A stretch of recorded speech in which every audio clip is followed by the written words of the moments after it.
Welcome back to another ice cold episode of The Pursuit of Ownership. It is Payton here, and I'm here with Tyler, of course. Tyler, how's it going? I'm glad to have you back today.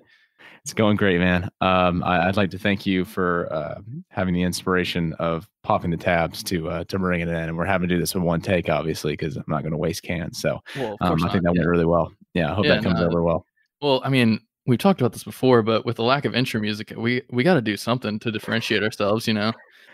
Yeah, absolutely. So we're waiting on DJ Meaty Beats, aka Matt Money Garino, to come out with an intro clip for us to kind of bring in all these episodes, so we can sound like a legit podcast. But for now, I think we're just going to have to improvise and do the what do they call it? What do they call the people in movies that do all the sound work with like the objects and stuff? Regardless, yeah. Tyler and I are here today. We're just going to kind of get you guys up to speed on how things are going with us. Foley. It's Foley. Sorry. We can move on now. Foley. I had to Google that. I would have never guessed that, so I'm glad you looked it up. But yeah, Tyler, how you been? How are things going for you? Yeah, things have been good. So I just wrapped up my penultimate semester of senior year of dental school entirely. So I just started my winter break. Came to visit my parents and get some work done and stuff. So yeah, really enjoying it. Kind of crazy to already be at this point, looking down the barrel of my very last semester. I just finished taking my my part 2 boards. So that was officially the last test I'll ever take. I was joking to you guys about how my whole life I've had this proclivity for like standardized testing that's just made things a little bit easier in my life, and now it's just like a totally useless thing. And I'm now having to rely on my less than stellar hand skills and personality. So it's kind of a somber note for me. I don't know if I can agree with you on the personality part. Hand skills, haven't seen that, so toss up. But it's deplorable. That's good though. Yeah, I'm sure it's been crazy. Where I'm sure you probably remember just when you were starting in clinic, and now you're already kind of on your tail end. You're on the last semester. I'm sure that's a crazy feeling to have. Yeah, it's weird, especially with I hate to bring out the C word, but COVID has definitely made it weird. And we really didn't get started up and going until I think late August. And even then, and since then, it really hasn't been 100% capacity. We haven't been able to go do external rotations and a lot of really important things. So it's been a very unconventional senior experience, but it's funny the ways in which we've adapted to it. And, you just kind of work with the hands that you're dealt, and still been getting a lot of reps and getting a lot of experience and getting a lot more comfortable and ready to tackle on the real world of dentistry, because it's coming up really fast. And that's just a wild thought that's kind of in the back of my head all the time now. So yeah, absolutely. But you are going through a pretty interesting time yourself. I mean, you've just started clinic and working on people, and I hear you've been shucking a lot of teeth. You've been kind of like working on becoming an oral surgeon. It's so funny. My partner that I'm paired with wants to go into oral surgery. So I feel like I naturally have just kind of been pushed in the direction of pulling as many teeth as you possibly can during dental school, which is fine. I'm fine with getting experience, but as a GP, I mean, I don't know really if you're just sitting there pulling teeth all day. I mean, I would sure hope not. I feel like that's kind of like a last resort type of deal, but yeah, it is what it is. Also, I find it interesting. So with our school, they're actually like trying to get us like out of the school. Like they're like pushing the external rotations. Whereas with you guys, like you said, they haven't like really been doing it at all. Yeah, I actually thought that, early on in this process, I thought that the external rotations would be a respite for that. Like I was like, oh, well, they can just ship us off separately, and, we'll be working in smaller environments. We won't have this whole large clinic ordeal, and we'll actually get more experience outside those walls of the dental school clinic. But it's been the complete opposite. It's like there's just no talk of us even doing that. So that's been really disparaging, because I think that's where the biggest gap to bridge is going to be, and it's unprecedented in that you're getting new grads that have had very little, really no time at all practicing dentistry outside of the context of a dental school, and not really knowing how those workflows go, and getting to experience it, and knowing what what it's like working on such a contracted timeline. So we're having to kind of introduce our own, like, internal simulations of that the best we can, and try and game ourselves up for it. But there's been a real shift in mentality about what we should be doing after school now. So it's just so interesting, in good and bad ways. Yeah, definitely, definitely. And I think the thing too is like so much with school, you're kind of banking on like fellow students, Yeah. just kind of bank on that camaraderie. And with the school being limited in capacity, like there's people in my class that I haven't seen in like 3 or 4 months. It's been Are you guys doing like a split shift thing, Yeah, or? so we're Oh, doing like wow. A weeks and B weeks. So if I'm Okay. a week and someone Okay. else is a B week, it's like they might not exist. I don't know, but it, I didn't realize that. Wow. yeah, it's I like I said, I found it very interesting to see how different schools are handling it. I really don't think there's a good way to go about it, and I'm sure they're just kind of watching their liability and stuff like that. But it's tough to be on the receiving end of that for sure. Yeah, it is, especially in my particular case, and we're getting like almost borderline political at this point, but there's a lot of things going on with licensing in my neck of the woods, and they're trying to, my board is particularly conservative, and they're not too fond of us doing a mannequin based board for our part two, as many other states have done. I think it's like 46 states are now like accepting the mannequin version of boards, and we're not going to do it. And it's logistically just a nightmare. So, yeah, the ways that is shaking out are troublesome. But yeah, I that's a tangent that I regret. So, Like that sometimes. yeah. But yeah, outside of school, I guess just as far Mhm. as practice search realm, Mhm. um, did the magazine thing, definitely had some good responses from it. Yeah. Uh, I don't know if I necessarily have anything that I'm fully moving forward on at this point. I just think with a combination of, like you're saying, the dreaded C word Mhm. um, being present still, and just Yep. maybe still being kind of far out. Um, there's not anything at this point that I'm necessarily dead Mhm. set on. So Yeah, I mean, I think that the main takeaways from it are generally that I think your magazine was a success. I mean, I don't think you measure that by whether or not you get a deal coming out of it right away. First of all, you're doing what is essentially a first round, right? Still a third year, very early on in that process, not likely to get a whole lot of people who are like, yeah, I'll sell to you in like 2 years or whatever, random person. That's not exactly what you're expecting to happen with that sort of thing. And maybe it does, and you roll with it. But you did get a really good opportunity in your hands in terms of really getting to know a seller, talking to them, going through that initial process of just figuring out that opportunity and evaluating it and screening it, and falling in love with it at times, and then falling out of love with it, and then learning details and red flags along the way, and ultimately putting it down. And I think that's an important muscle to flex, and you're going to do it again, I'm sure.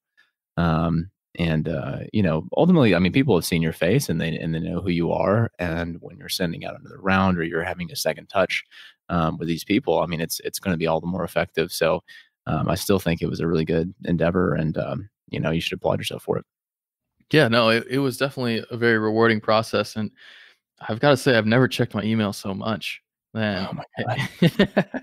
it was super interesting because I felt like with most people, the responses to like mailers, just that kind of thing, sending out to practices, was almost always phone calls, and that's what I've kind of Right. heard seems to be the trend with people.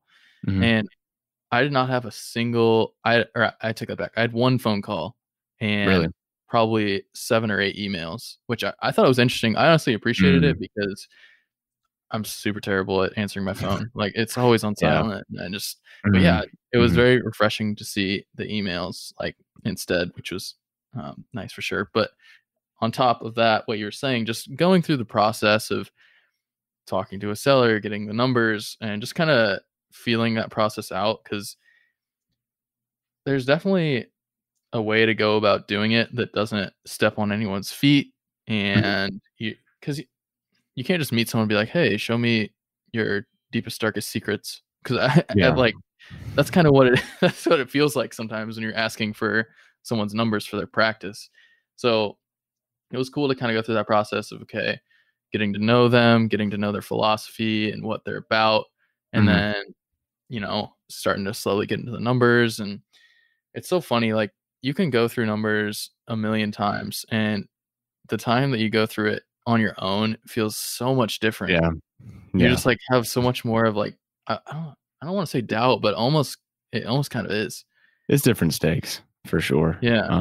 You're being a lot more critical because it's your skin in the game, and ultimately, as much as we try to, value when people come to us with opportunities, and we try to screen them the best we can and give people advice. Like it's always so much easier to give advice than take your own. And I think that's kind of what you were butting up against, and yeah, I mean, it's a fun and interesting experience, especially for you to be doing in your third year. And I'm curious, did you? I think one thing that a lot of people expect with this is that they're going to get a lot of friction about being a student, and you're going to get, I don't know. I think people create sort of like fear-based scenarios where they're just like, people are going to think that I'm being silly, or this is just going to seem ridiculous, and people are just going to throw my mailer out, and this is just going to blow up in my face.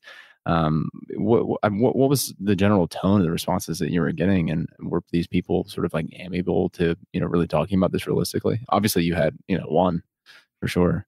Yeah. Yeah, absolutely. I can definitely expand on that a little bit. So I did not have any negative responses from it at all. All the people that did respond were positive. They were like, wow, this is super impressive. Like, I've never seen anything like this before.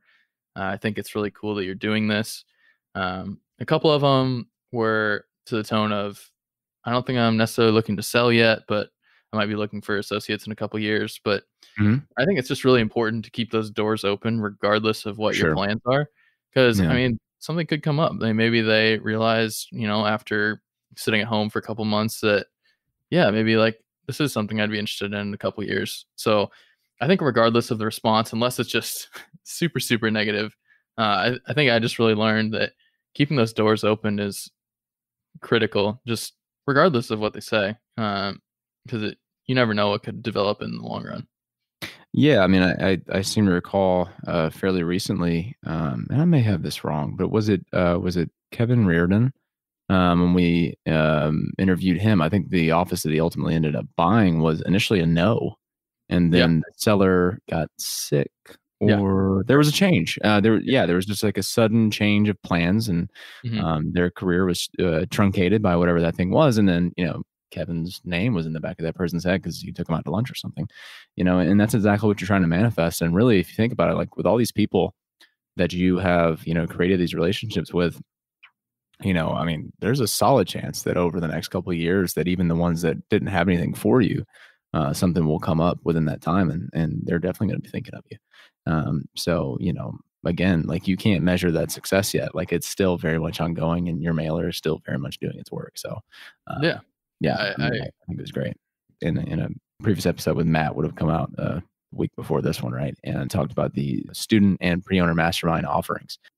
He's shared the experiences that he's had with the owner mastermind that we've been doing, which has been incredibly successful. And there's been so much chatter going on in those groups now that it's impossible to keep up with for someone that's not actually in those groups and in those pods. We are very fortunate to be heading up some programs of our own, which by the time this has aired are already out and are, you're capable of joining these things from our Shared Practices homepage. And they are the student and pre-owner mastermind offerings, which we're both super, super excited about. And I kind of wanted us to transition in talking about that and talking about what it really offers for students and pre-owners and what kind of opportunity it is, and what we're planning on doing with it, how we're going to be providing that value. The student mastermind will be run by Tyler and I both kind of jointly. I'll be taking the lead on it, but obviously have to have a little bit of Tyler in there. It's crucial. Sprinkle me Um, in there. yeah, of course, of course. Yeah. That's what the people want. But yeah, so student mastermind, I'm really excited for. I feel like a big chunk of our audience is students, and I know this shared practice is what got me hooked on ownership, what got me hooked on the business side of dentistry, Mhm. and I'm really excited to kind of capture that that energy and that drive in the student mastermind. 'Cause, I mean, if you get a group of people together that are super motivated like that, it just becomes a really fun and energizing environment to be around. And Mhm. so that's really what we're shooting for with the student mastermind, is to just get a group of like-minded people together that are, motivated to do um, big things after they graduate. So I'm really excited. Yeah, I mean, I think about, when you send out your magazine and you get these responses about people telling you that you're doing something really special and they've never seen anything like this before, never heard of a student reaching out, in their third year for practices, they've never seen this before. The things that we're doing that we have now, grown sort of accustomed to and don't really, I mean, we're not exactly wowed by people doing mailers anymore. Like we just kind of have a process for it. People that are come on the show, it's almost like compulsory that they've already done it before. And, they talk about their experiences with it and everything. But what we're talking about is, I mean, really a rarity in our space. And it's a really kind of extraordinary thing in so many people's eyes, but to us, it seems a lot more germane. And the reason for that is not necessarily just because we have, or we've attracted a certain subset of the dental population that's just, a go-getter and really ambitious, which is partially true.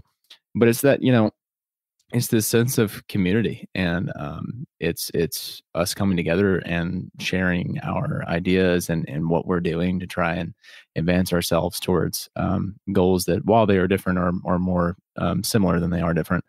And what blossoms from that is just novel ideas that seem very novel to the rest of our small world, right?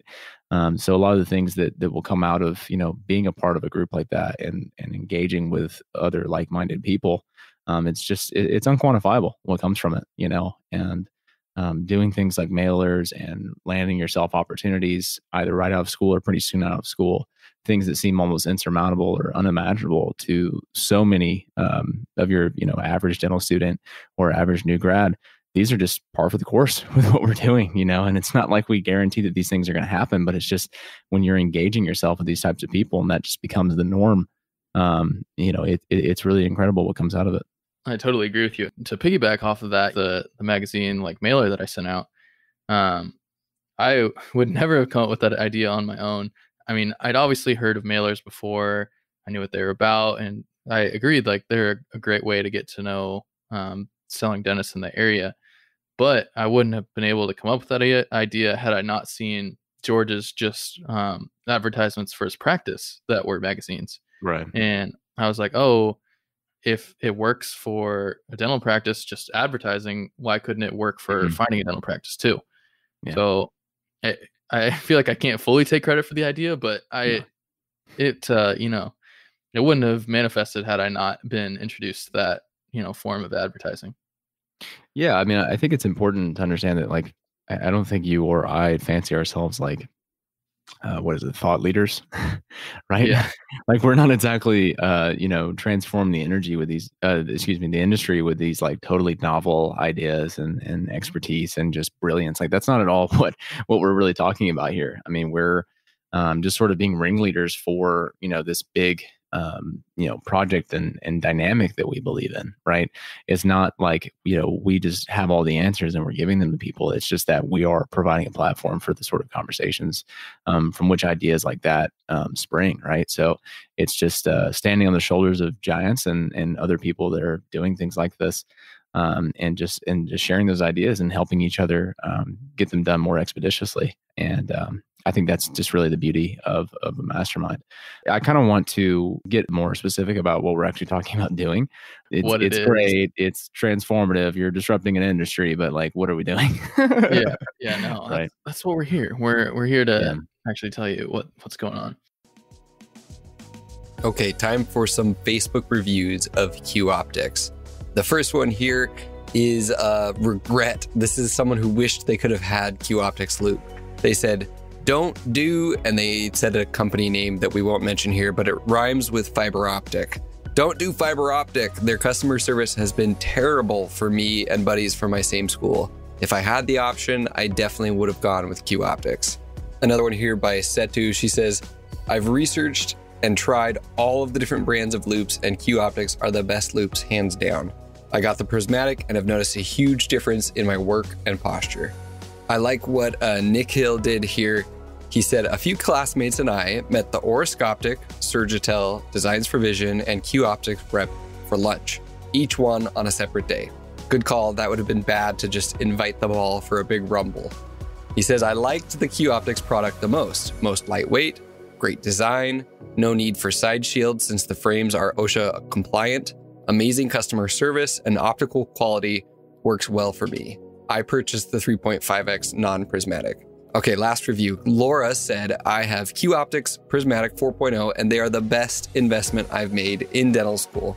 This was a post on a dental student Facebook page. And so there's a lot of like, oh, my school didn't offer Q Optics. And then there's people saying, just buy them anyways. Like, this is 100% worth it. You're using these every single day. It's your neck, it's your back, it's the quality of your work. It's worth the investment no matter what, whether you're a dental student, whether you're a new dentist, whether you're an established dentist. These are just fantastic loupes. Check them out at qoptics.com. Email sales@qoptics.com with the promo code SP19 for a discount on your loupes and light combo. So the student mastermind is going to primarily consist of 3 calls per month. So one of those calls is going to be with me. It's going to be a presentation on a topic that a lot of students will find interesting. And as we kind of go and as we start growing the size of the group, obviously I'm more than willing to present based on what people want to hear. I mean, I'm not going to present on something that no one wants to talk about. Like, that'd be ridiculous. So yeah, we're going to basically have prepared presentations or catch up on, maybe some developments that students have had. So that's going to be one of the calls. Another call is going to be where we can sit in on the pre-owner mastermind Q&A with George. So that I think that'll be really helpful for students just to see things that come up with pre-owners that are looking for practices, what kind of struggles they're running into. Because I know for me, like when I'm in school, and someone tells me like, oh, this information is only for like owners, or this information is only for pre-owners. I'm like, no, it's not. That's that sauce. Yeah. It's like, I want to know what's going on. Yeah. So I think it'd be really cool for students to be able to get a taste of what pre-owners are going through when they're looking for practices or different things that they'll run into. And then the third call of the month that we'll have is going to be with Tyler or some other subject matter expert, just kind of depending on what the mastermind wants. But I think it'll just be really cool to get, either perspective from Tyler or, another expert in the industry, just their experience. I just called you an expert in the industry. You're welcome. Yeah, not directly. But yeah, I don't appreciate that actually. But yeah, I'm excited to be a part of it too. Mentoring students is something I've been doing, for the past almost 6 months now. Our TPO task force is coming to a very bittersweet conclusion in the next few weeks here. So I've really fallen in love with getting to know ambitious dental students and fans of the show and being a part of their journeys. And I think we've all learned a lot as it's gone on. I would say that the way it's finishing is different from how I thought it would. To think about where everyone started from and where they're at now with their plans and everything. It's such an organic process. When you're working with people and trying to get their careers on track and help them imagine like what can be done. It's incredible. So I'm happy to be doing that with students. I'm excited to be doing it with pre-owner dentists. People who have already graduated. That's kind of a different beast, I suppose, but I mean, it's still very much similar. So I'm happy to kind of have my hands in both of those masterminds for sure. But yeah, I really like the point you make about, sitting in on the pre-owner calls for students and how valuable that really is. I think so much of being a student, some of the best things that you can really do are get yourself into conversations and rooms that aren't really designed for students. You know what I mean? Like, I mean, Yeah. obviously, like we have the student mastermind, so that sounds a bit hypocritical almost. But you know, what we're trying to do is give students a real peek around the corner that really transcends the dental school curriculum and what people at your schools are thinking you need to know for right now. You know what I mean? Because they, you know, a lot of times the mentality is, you know, you need to learn how to do basic dentistry first before you start thinking about these things. And really that just couldn't be more untrue. These things can be corollary. They're not mutually exclusive. And people that are going for this are going to be learning, you know, things that just, you know, professors just kind of assume that, you know, you don't really need to know this yet, and you'll figure it out in the real world, as they may or may not have. And so, yeah, I think that's a really important, you know, aspect of that mastermind, is being able to kind of peek around the corner and get in on those conversations for sure. Yeah. Yeah. So like you said, you can kind of see the light at the end of the tunnel. You can see what's coming.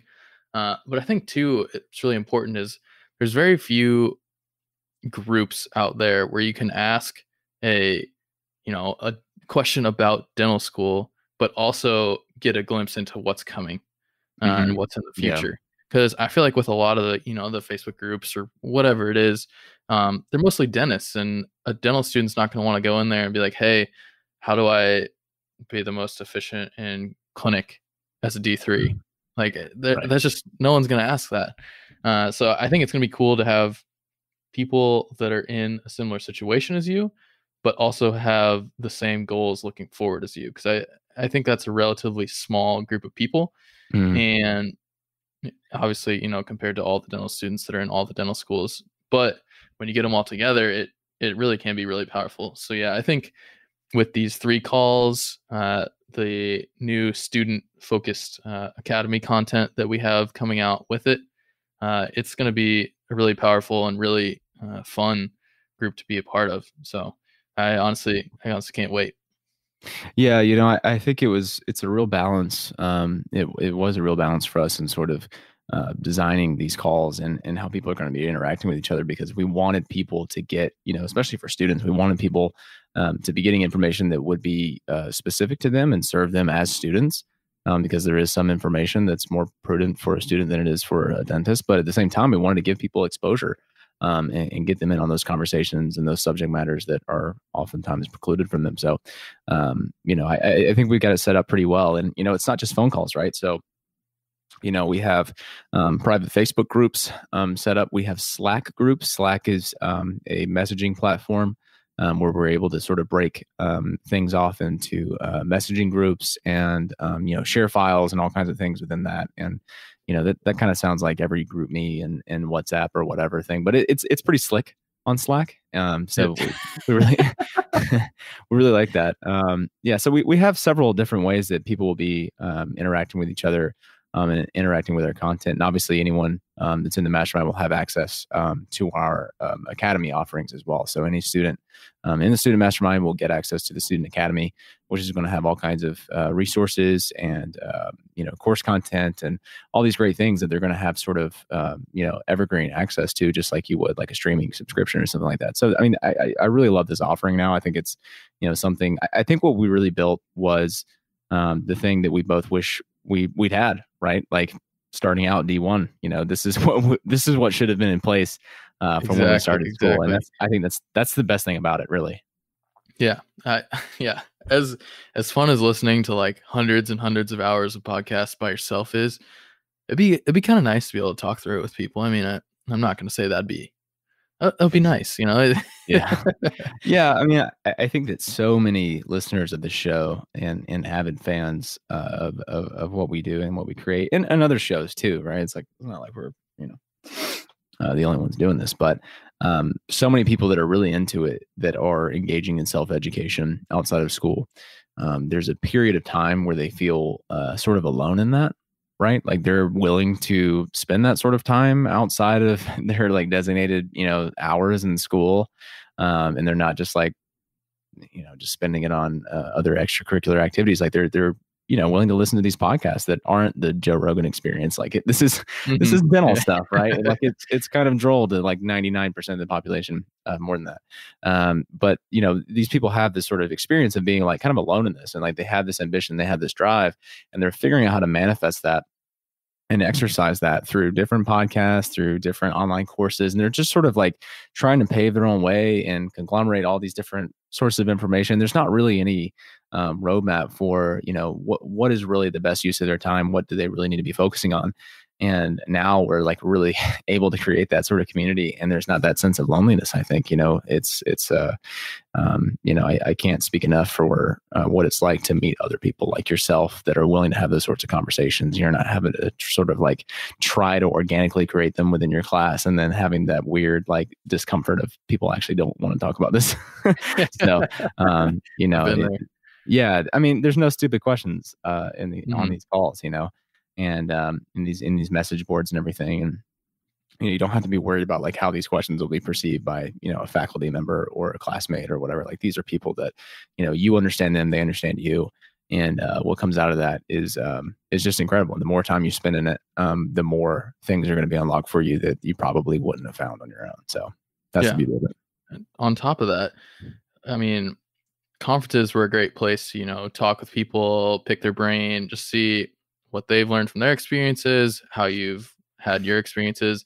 But for the time being, like, I don't know when conferences are coming back. Jeez, which makes me so sad.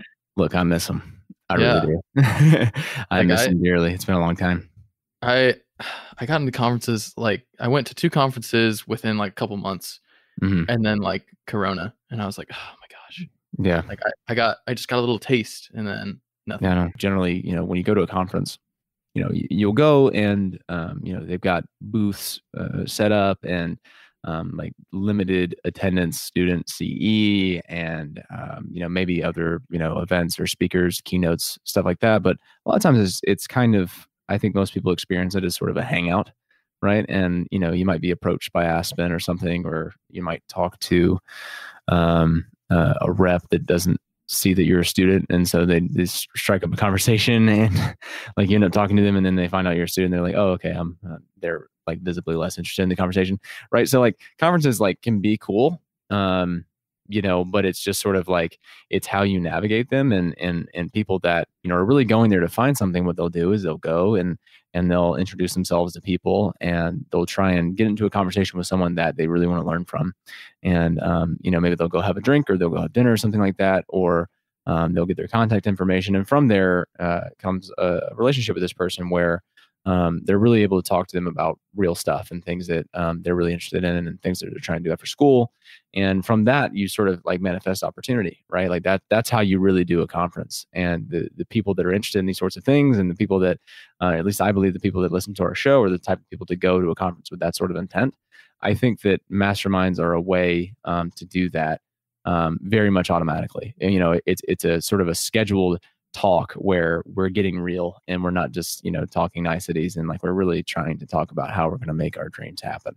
And I think that's really beautiful. And especially during this time when conferences are not a dime a dozen like they used to be. I mean, I think you were saying that you haven't been to one since early 2020. Neither have I. I think I have one in mind. Hopefully it happens. God, I don't even know, but I took a dive on going ahead and booking a flight for it, so I hope so.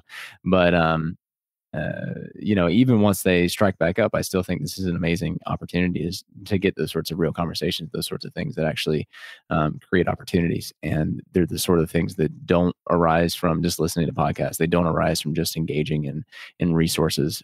They come from really putting yourself out there and getting yourself known. So I think that's the power of it. And yeah, so to finish that point, I do think that the masterminds are, very much like conferences in that regard, and have a lot of the similar value. I'm really excited to be doing that, on my end too, with the pre-owner offering as well. And definitely excited to be, conferring with Dennis, just like I do, on the show, but doing it on a more regular basis and getting more involved in, people's journeys and what they're looking for, and actually like really helping them through the process of, finding, executing, deal finding, and acquisitions and such. So really stoked about that. Yeah. Would you care to go into some more details about what that's going to look like for the pre-owner mastermind members? Absolutely not. I knew it. Bad question. Yeah. Are you kidding me? No way.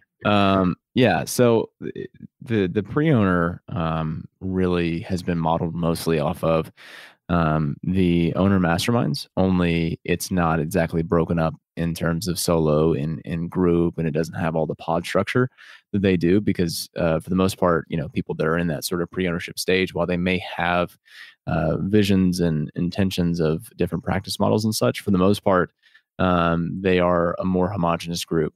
And we're trying to walk people through the process of finding and getting that ideal practice for themselves. And what can happen a lot of times in that journey is that the vision can change, and because they're not already at the ownership stage, that vision can change on a dime. And we're there to inspire and help facilitate that process and help people really get clear about what it is that they want. And I think that works best in a more combined just single group structure. So that's kind of what we're doing. And as far as how we'll be interfacing, it's similar in many regards to the student one, only it's 3 calls. One's going to be with me. There's another Q&A with George, as we mentioned before. And then there's an exclusive hot seat with Matt every month where he just absolutely grills people on their vision and what they're hoping to do. In the best way possible. He grills them in the best way possible. Yeah. But it gets hot.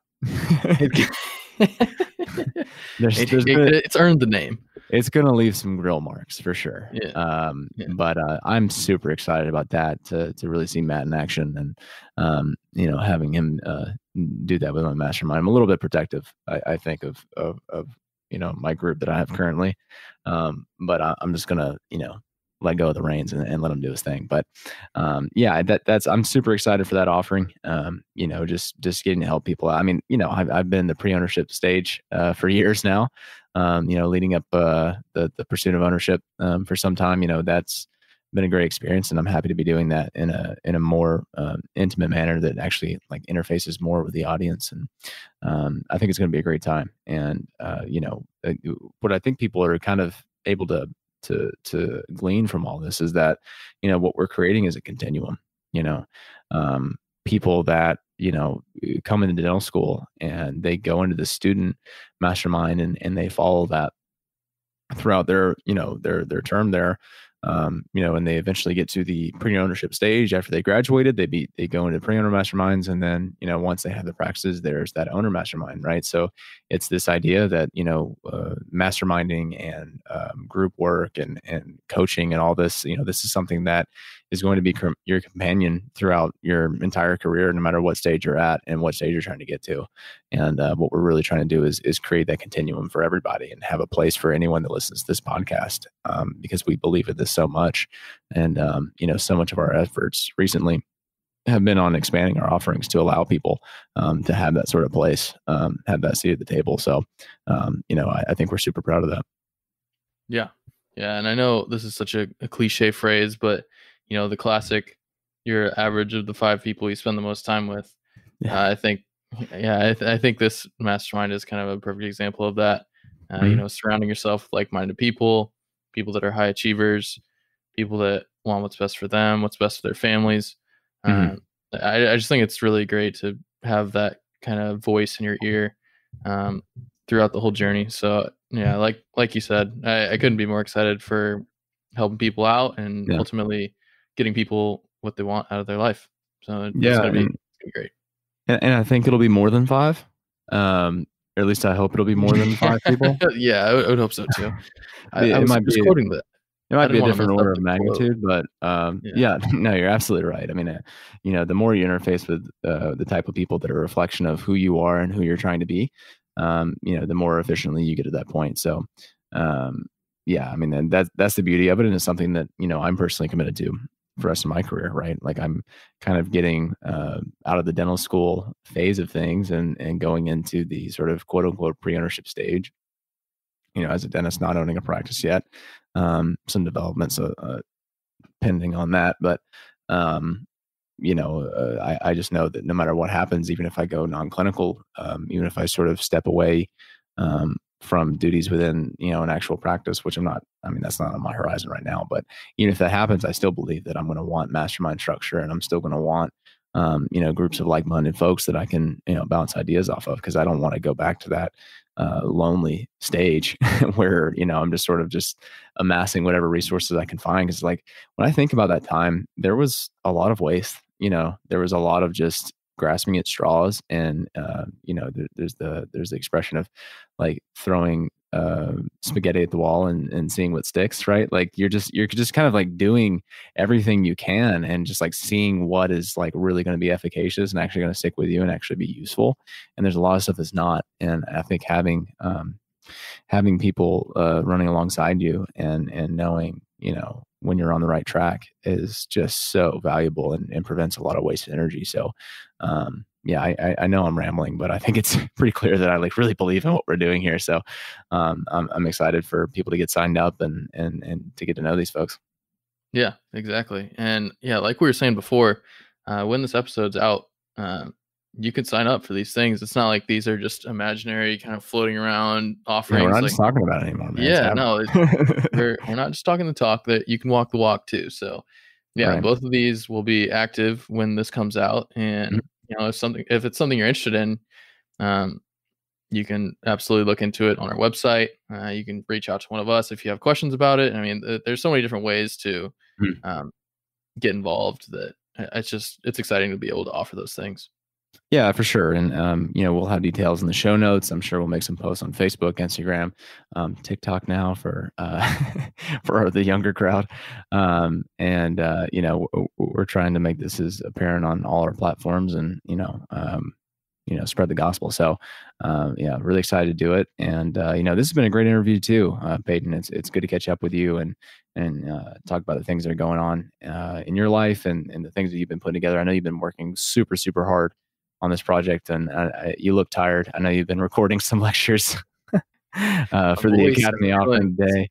Got some miles on my voice today. You did a good warm up, man. You came on here pretty raspy. That's good. That's been a treat. Duty calls, duty calls. Yeah, absolutely. But yeah, man. So, if anyone is curious about any more details on the program offerings, just look it up on the Shared Practices page. We have a landing page that kind of shows all the different facets of the programs, and the deal, the offering, all that good stuff. But if you have any other types of questions, feel free to reach out. We can be reached at tyler@sharedpractices.com, Payton@sharedpractices.com, or you can reach out to us directly through our Facebook pages, the Shared Practices page or what have you. There's just so many ways to get in touch with us. So just use one of them. We'll find it. Yeah, absolutely. And for the record, my name is Pay, not Pey. Payton with an A. I had to clear that up because if you send it to Pey, I can guarantee you I'm not going to respond because it's not my email. Yeah, that's right. You got it. And unfortunately, I don't have to clarify my first name. I just have to clarify my last one, but it's not in my email, so I don't have to worry about it. Yeah, this has been a great one, and look forward to talking to you guys next week.